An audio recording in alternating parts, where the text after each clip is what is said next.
even ask Scott questions that you have. All right, guys, now let's get into the message.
Good morning. How's everybody doing?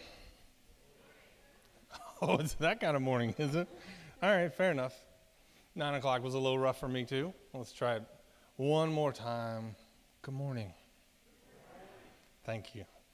My name is Jason Monaghan, and I am filling in for Pastor Scott this morning. He and Lana are off doing a wedding at a different church. It's a very special wedding that they were requested for, and so they will not be here today. So if you finally got your friend or relative to show up to come with you to church because the speaker is so awesome and now they got a substitute, I apologize. I'll try not to let you down. So if today stinks for you, come back next week. I promise. He really is a great communicator.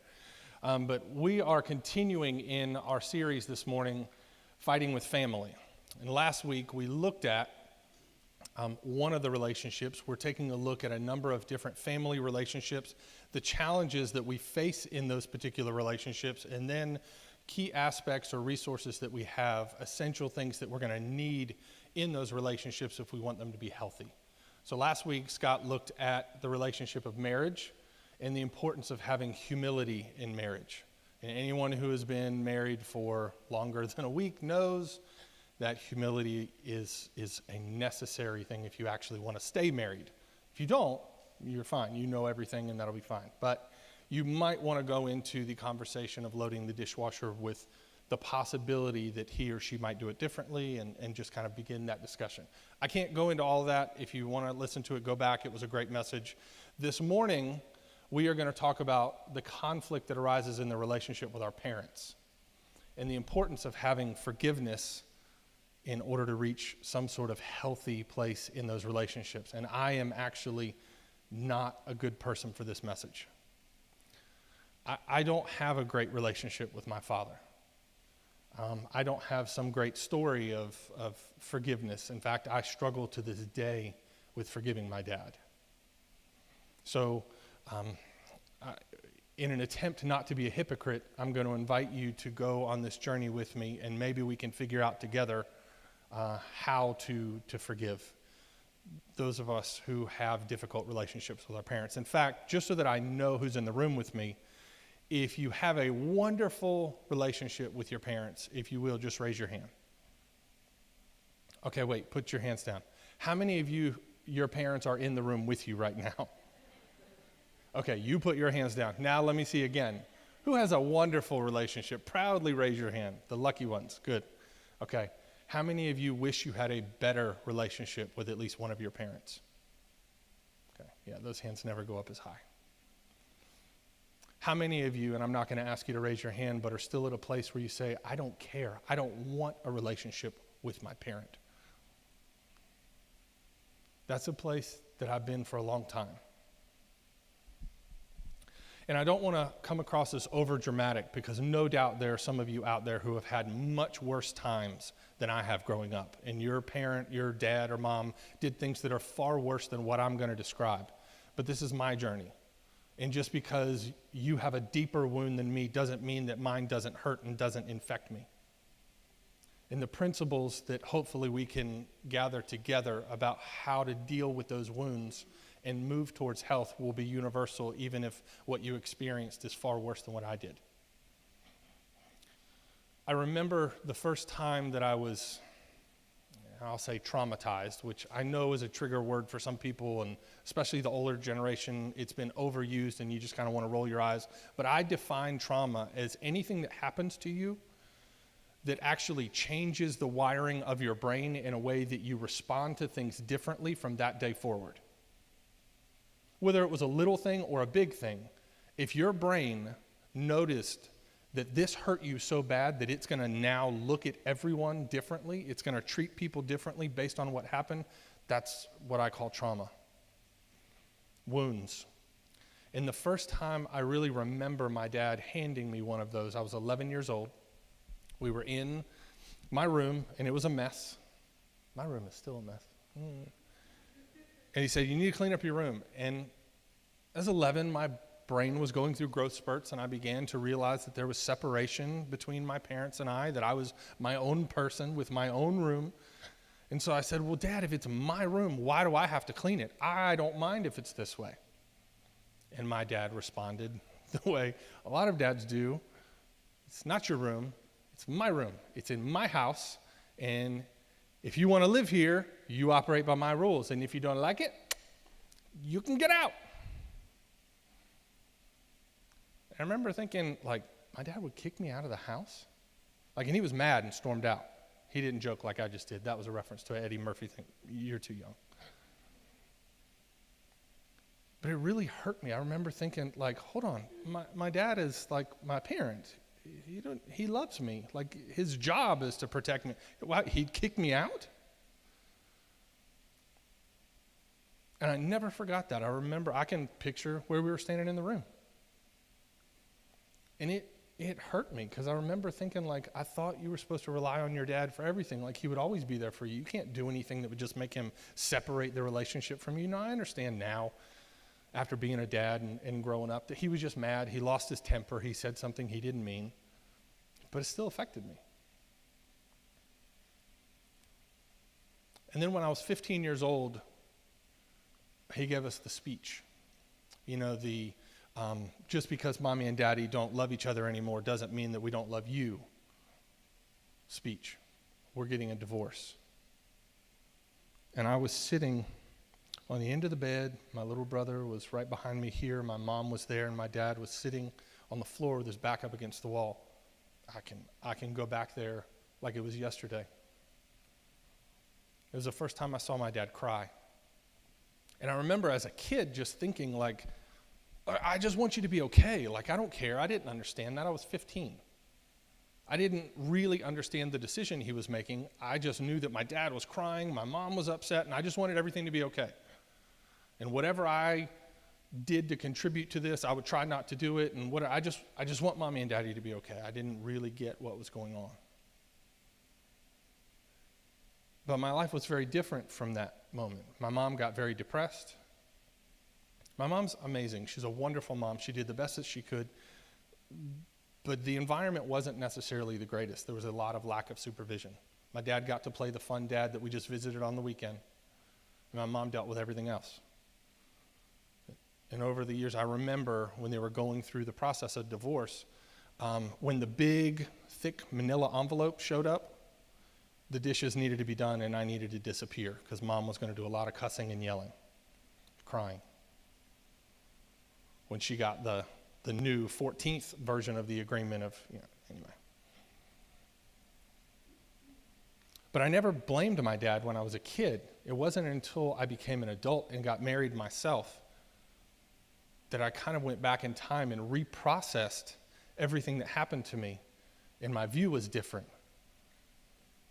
See, I've been married now, so I know what it takes to walk out on your family, and now I'm mad at him. Because before I was just a kid. I just wanted my dad to be happy. And now I fully understand you made a selfish choice. I've experienced pain in my marriage. I've experienced trouble. But you chose to walk out on me. Now, I'm not trying to be harsh on anyone who's experienced a divorce. This is not the church saying divorce is bad. This is just the raw, true feelings of a hurt kid. So please don't interpret that as me putting anybody down for any reason. As a kid who grew up, I dealt with a lot of pain. My dad continued to do things that disappointed me, that hurt me.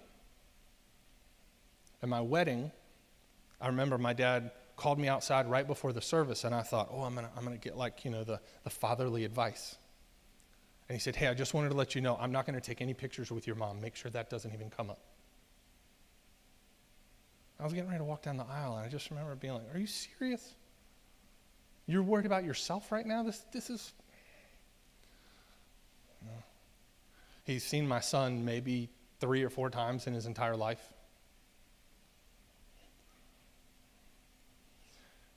I hold a lot of anger for those things. And I didn't really know what to do. In my mind, I was protecting my family from him. You hurt me, you're not gonna hurt my son. I'm not gonna expose him to this. So we're kind of cut off. So we text every once in a while, but we rarely ever see each other. And then this week, when I was avoiding preparing for this message, I listened to a podcast with an author named Erin Meyer who wrote a book called The Culture Map.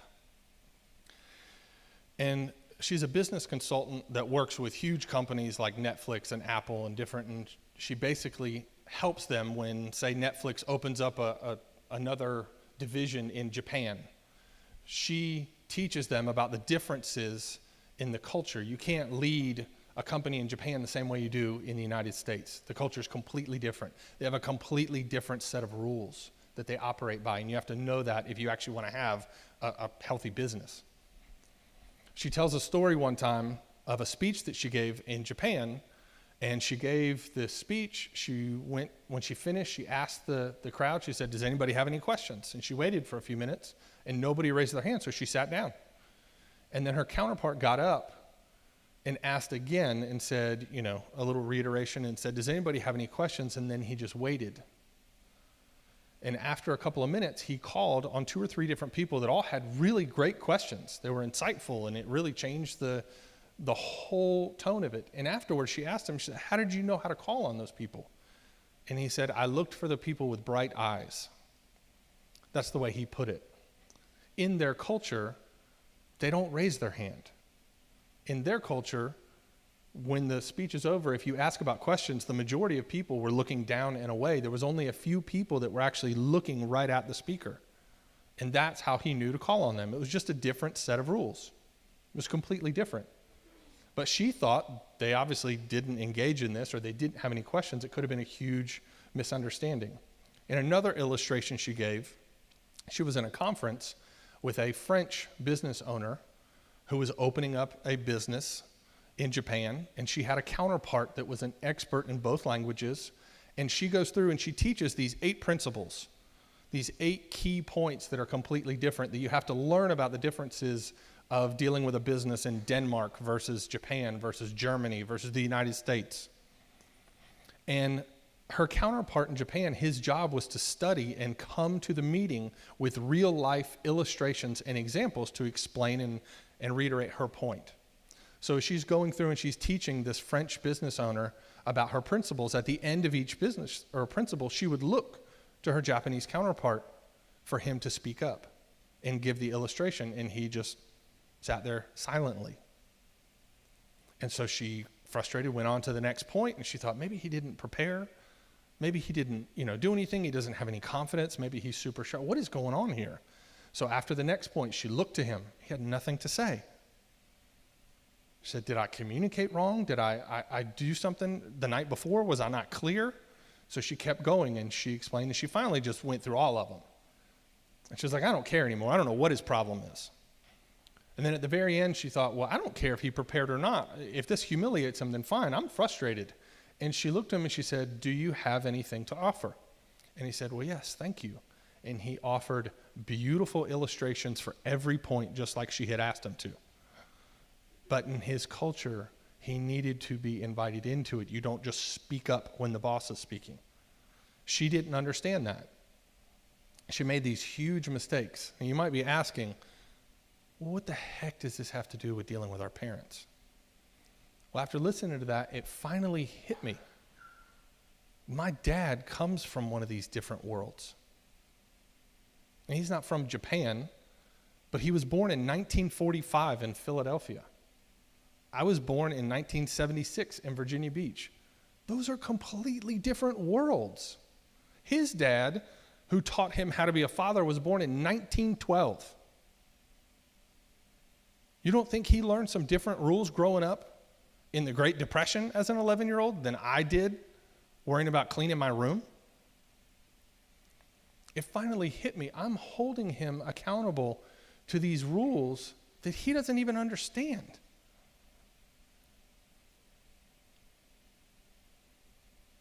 So I'm mad at him for all these things, for him operating in his culture because he's not doing things the way that I do things in my culture.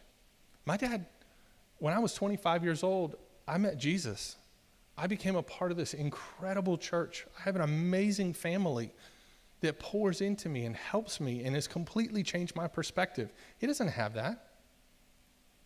His dad raised him Catholic and didn't even show up to my mom and dad's wedding because he was already divorced and that was one of their rules. He lived in a completely different world. In fact, you need to realize that not just parents, but our spouses, they come from a different world too. My wife grew up in Beulahville, North Carolina. Okay, she had as many people in her graduating class as I had in my third period French. Like, her dad was a CPA and a farmer, and her mom stayed home to help raise her, and she was raised in a Christian home. They're incredible people. The environment, the culture that she grew up in is completely different than mine. And yet I'm shocked that we don't load the dishwasher the same way. How are we shocked that people who come from completely different worlds don't magically, perfectly mesh together? We need to expect that those people are going to do things and think differently from us. We shouldn't hold forgiveness from people and say, well, if you don't do everything the way that I have it in my head, which I won't even tell to you yet, then I'm going to get mad at you and I'm going to hold that against you. We ought to go into every single relationship, whether it be with our parents, with our spouses, with our friends, with coworkers, thinking this person comes from a different world. We are not going to do things the same way. I ought to think differently about this. I ought to listen more, ask more questions, be a little bit slower to get angry. But what do we do now? What do I do when, even though I realize my dad came from a different world, I'm still mad. I'm still angry. And I don't know how to navigate dealing with a relationship with a dad who's now in his 70s. A harsh reality is he's going to die soon. I don't have forever. How do I navigate that relationship? And when I don't know what to do, I turn to God. I look at the Bible. So I don't have any advice for you. I'm going to go the same place I went this week. In Matthew 18, 15 through 17, Jesus lays out for us how to deal with relationships when people do things that hurt us. Now, you have to understand, when I read this, this is a different culture. This is over 2,000 years ago in the Middle East. Don't read this for face value. We'll read it the way it says it, and then we'll try to look at how this applies to us in modern day. So he says, if your brother or sister sins, go and point out their fault, just between the two of you. Stop. In today's culture, we don't do a whole lot of face-to-face just between us. Now, when somebody hurts me, I can go on Facebook and make some very vague, passive-aggressive comment about the lack of leader. Don't you hate these kind of people? He says, don't do that. Don't gossip. Don't go to the person that has hurt you privately, just between the two of you. So I need to go to my dad, and I need to give him the chance. I need to tell him, I'm sorry. I know this isn't fair.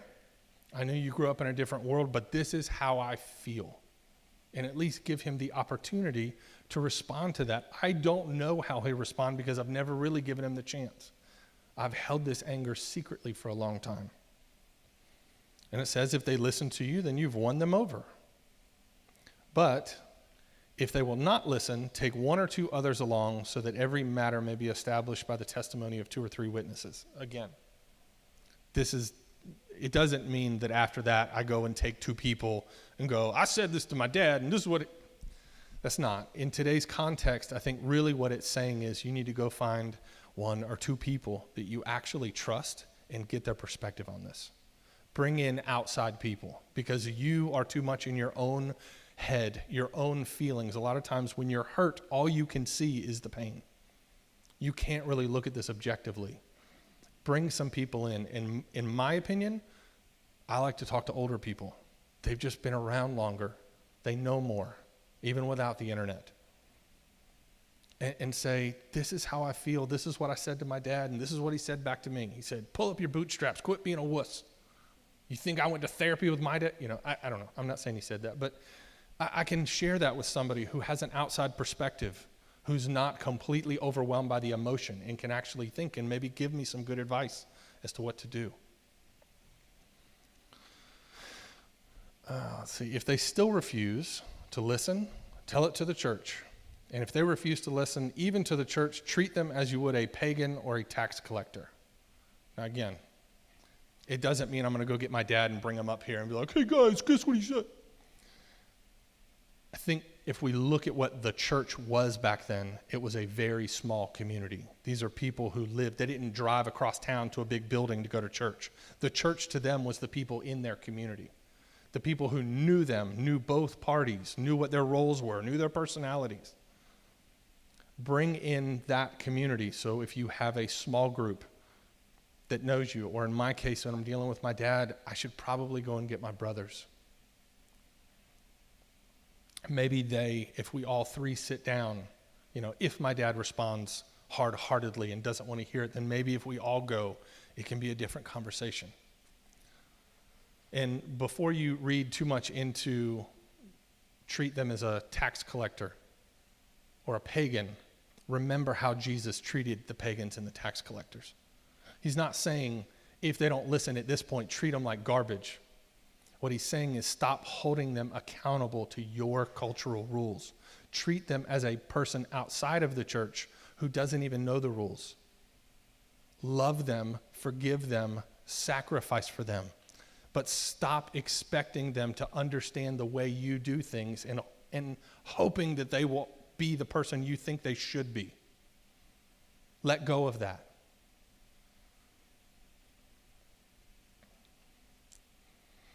But that is hard.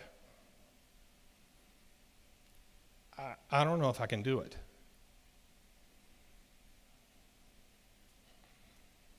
Because there is a part of me that just wants to go, can't I just keep him at arm's length? Can't I just say, like, many people do today, he is toxic and I don't want toxicity in my life, so I'm just going to put up boundaries and we're through. Okay? Hashtag self-care. Like, that is not what Jesus is saying here.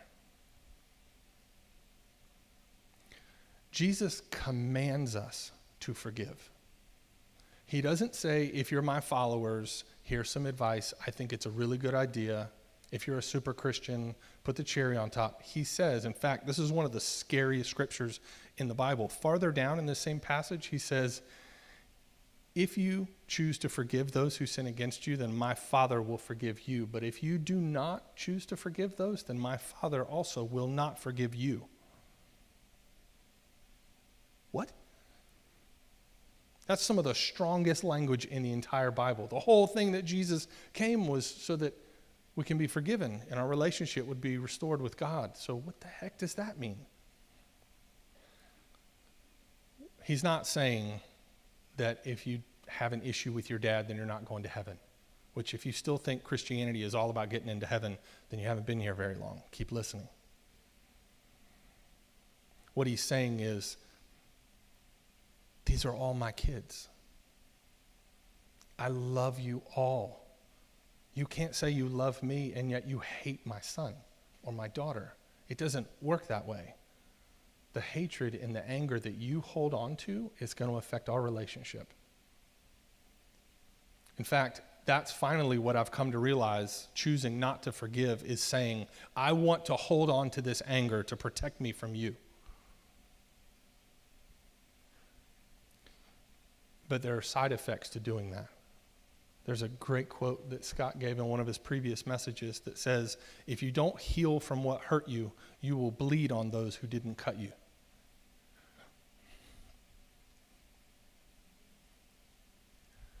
And for the last 18 years, I have bled all over my wife. And I've bled over my son. The great irony is that I struggle to forgive my dad for his mistakes, his choices, his sins. But my greatest fear in life is that my son will grow up and not forgive me for mine.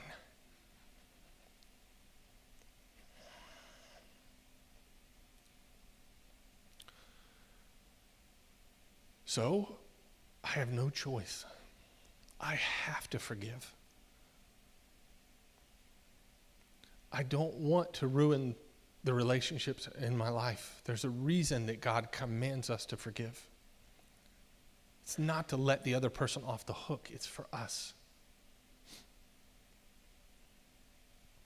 My relationship with my dad is connected to my relationship with God, with my wife, with my mom, with my son. The reason that God commands us to forgive is because we have to. You will never have healthy relationships if you don't understand that the person you're dealing with comes from a different world and will fail you and disappoint you countless times. The only way to keep going, the only way to be married for 40 years is to choose to forgive over and over and over and over again. The second you choose not to forgive, you choose to end the relationship, and you damage something inside of yourself that can't be healed until you forgive.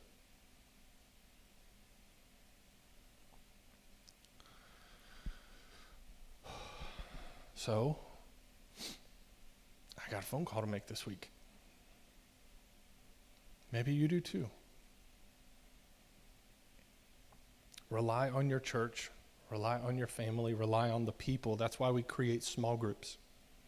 And know that God will be with you every step of the way. The person you're talking to, God's known them from the day they were born. And he loves them just as much as he loves you, as much as you love your own child and more. He will help us.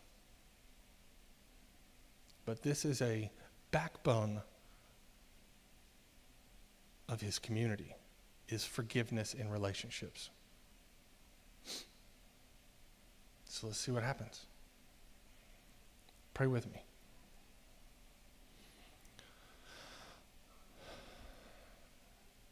Jesus, thank you. Thank you for your word. Thank you for being there for me to turn to when I don't know what else to do. Thank you for being there for us. Thank you for creating a community that's built on the foundation of forgiveness,